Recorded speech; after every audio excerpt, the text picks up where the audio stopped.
بسم اللہ الرحمن الرحیم۔ الاعراف نام۔ اس سورہ کا نام آراف اس لیے رکھا گیا ہے کہ اس کی آیات 46 اور 47 میں آراف اور اصحاب کا ذکر آیا ہے۔ گویا اسے سورہ آراف کہنے کا مطلب یہ ہے کہ وہ سورہ جس میں آراف کا ذکر ہے۔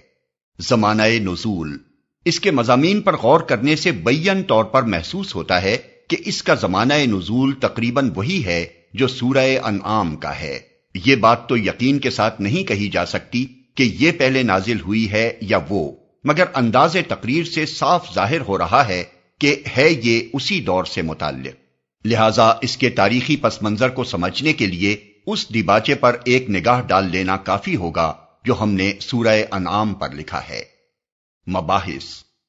اس سورہ کی تقریر کا مرکزی مضمون دعوت رسالت ہے۔ ساری گفتگو کا مدعا یہ ہے کہ مخاطبوں کو خدا کے فرستادہ پیغمبر کی پیروی اختیار کرنے پر آمادہ کیا جائے، لیکن اس دعوت میں انذار یعنی تنبیہ اور ڈراوے کا رنگ زیادہ نمایاں پایا جاتا ہے، کیونکہ جو لوگ مخاطب ہیں یعنی اہل مکہ، انہیں سمجھاتے سمجھاتے ایک طویل زمانہ گزر چکا ہے اور ان کی گراں گوشی، ہٹ دھرمی اور مخالفانہ ضد اس حد کو پہنچ چکی ہے کہ عنقریب پیغمبر کو ان سے مخاطبہ بند کر کے دوسروں کی طرف رجوع کرنے کا حکم ملنے والا ہے۔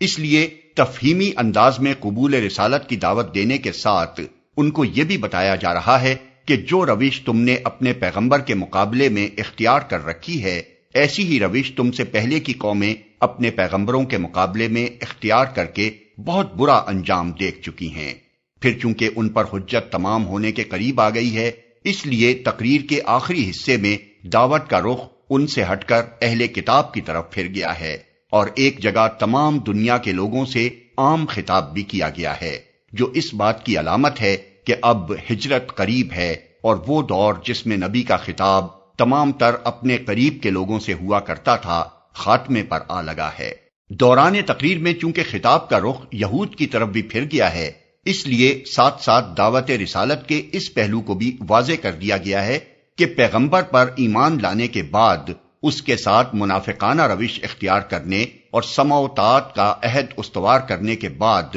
اسے توڑ دینے اور حق و باطل کی تمیز سے واقف ہو جانے کے بعد باطل پرستی میں مستغرق رہنے کا انجام کیا ہے۔ سورہ کے آخر میں نبی صلی اللہ علیہ وسلم اور آپ کے صحابہ کو حکمت تبلیغ کے متعلق چند اہم ہدایات دی گئی ہیں اور خصوصیت کے ساتھ انہیں نصیحت کی گئی ہے کہ مخالفین کی اشتعال انگیزیوں اور چیرہ دستیوں کے مقابلے میں صبر و ضبط سے کام لیں اور جذبات کے ہیجان میں مبتلا ہو کر کوئی ایسا اقدام نہ کریں جو اصل مقصد کو نقصان پہنچانے والا ہو۔